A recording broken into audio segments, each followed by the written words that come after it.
Welcome back to the Renegade Report. I'm Greg Kerr. Happy to have with us right now Jeremy Stoughton. We actually have Cesar Luna back with us too because, they have a similar background right now. Jeremy, of course, we talk so often about what you did on the football field, but also serving our country as a Marine. Cesar, of course, in the reserve. So we'll talk about that in a little bit. But let's talk BC first of all, and just your thoughts when you think back to BC football and the experience for you. What was that like? Oh, it's probably one of the greatest experiences I've had, especially being from Bakersfield, being a BHS guy, and then going up to what we called Harvard on the Hill, but going up there and having, to me, it was the pedigree that came from BC, the guys that came before us and the championship seasons that we had.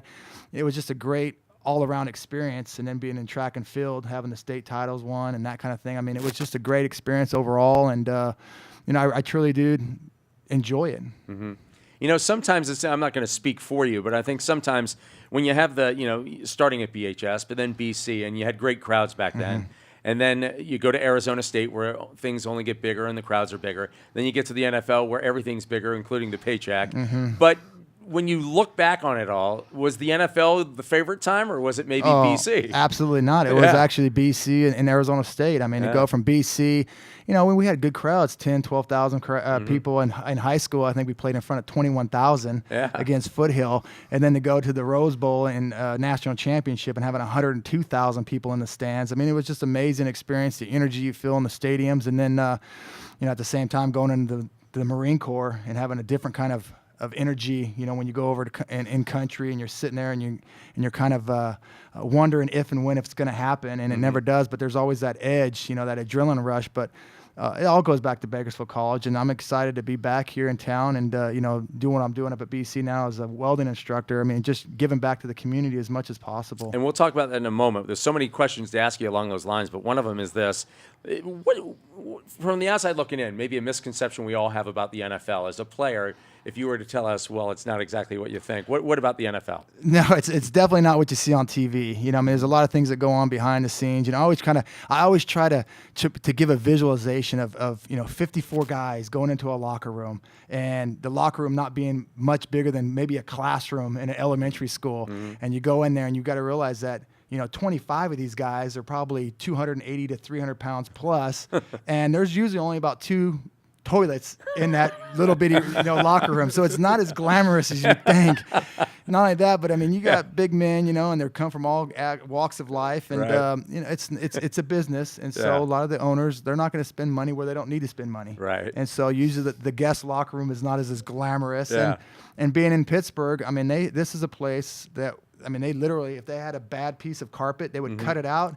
And they'd take it and put it in another room where you couldn't see it and pull the good carpet out and patch it. So, I mean, it was a business. It's definitely a business, and it's not what it's not what you see on TV. Yeah.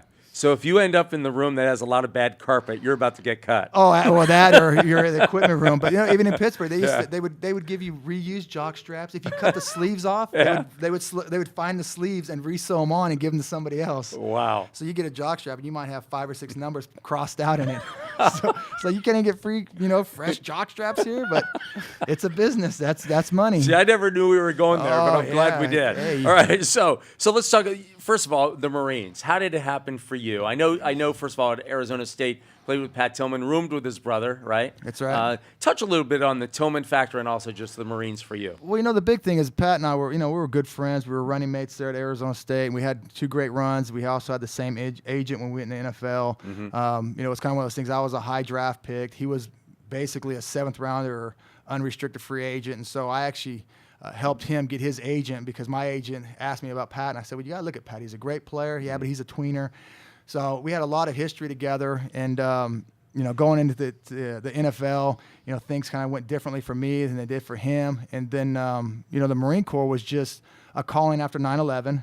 It was also a way for me to learn how to serve others besides myself. It was a service call. Most people think, it was to get revenge or to get back for Pat's death, but it was actually a spiritual change for me. It was actually for me to go from being this big name football player in Bakersfield, ASU, yada yada, whatever. But it was to humble myself. It's all about me. Yeah. Yeah, it was to humble not myself. Not that you were that way, but it's easy to be that way. Well, people can get that misconception. Yeah. He's a football player. He must be cocky. And it's like, no, I'm confident. But at the same time, the Marine Corps literally was to go in and to learn how to serve others besides myself. So you got a wrestler right next to you that's in the reserves. What the conversation maybe you guys had with each other, or what you would tell him? Well, actually, we were outside wrestling. I wanted to see some of his moves. But no, he's a great young man. I just got to know him. And now that he's up at BC, I look forward to seeing him around. And, I'm excited to see another guy who's, a reservist actually getting his education and competing as a student athlete. I think it's great.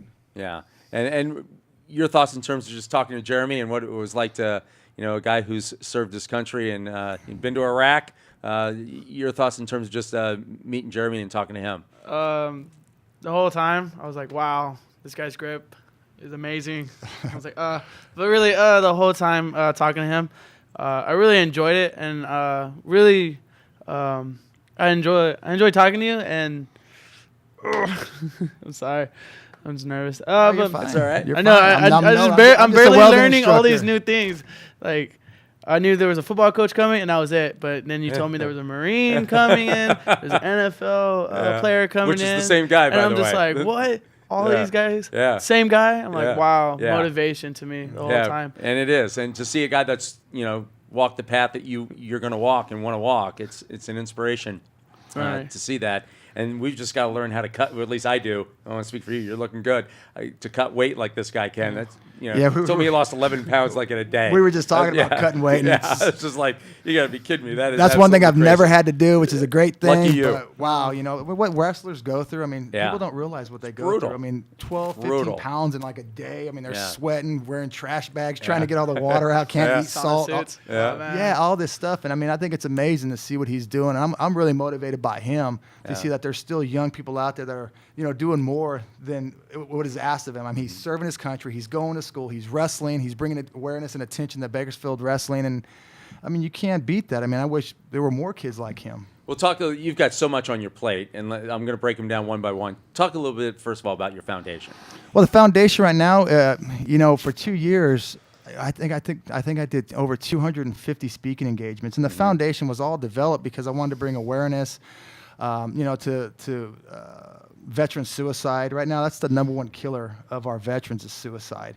We've lost more veterans to suicide than we have in combat zones going all the way back to the Korean War. Wow, I did not realize that. Most people don't know. I mean, out of the 10,000 or 10 million Vietnam veterans that we've lost, over the years or that served, over 50% of them were killed by suicide. They've come home and they've committed suicide. I mean, there's 58,700 that were killed in combat, but we lost estimated numbers somewhere around 180,000 that we know of to suicide.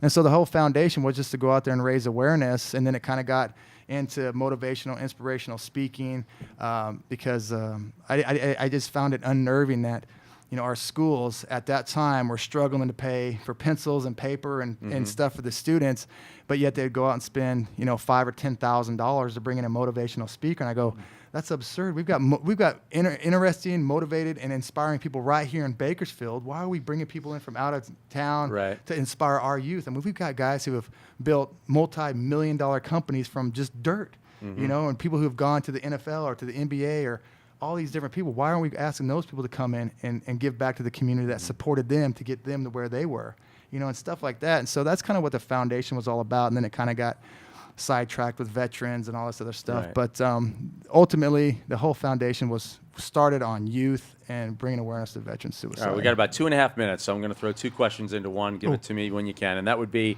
I know you're teaching welding here, so sort of give me your whole mindset on that and what you're trying to give back there, and also the bike ride and what you're looking to do for yourself future athletically as well. Well, the foundation, or not the foundation, but the welding part, it's all about trade skills. I believe in the philosophy that if you give a man fish, you feed him for a night. You teach him to fish, you feed him for a lifetime. And seeing all the stuff with all the events that I went into high school, I saw that a lot of our trade skills have been taken away from our high school students. And a lot of these kids aren't getting trade skills shop, welding, all these different trade skills are being cut out. And so I really wanted to get in there and teach these guys to fish, teach them how to be self-sufficient. So welding was just, I've been doing it for about 12 years, and I love it. Right. And then the second part of your question is that, with the bicycle ride, I rode over 7,000 miles in 1 year, 3,460. That'll cut weight. Oh, yeah, 3,468 miles across the country, raising awareness and speaking to kids and motivating. One of the big things I'm doing now is that I've been training again. My lifts feel strong. My body feels good. And I feel like I had some unfinished business with track and field and the shot put and discus. Yeah. I still hold the record at Bakersfield Yes, College you in the do. discus. And I just said, you know what? I feel good, and I'm going to go ahead and make a run for the 2016 Olympic Games in Rio. Good for you, man. I'm starting to throw. After this, I'm going to go train some more. But I just feel really good. My body feels good. The turns feel good.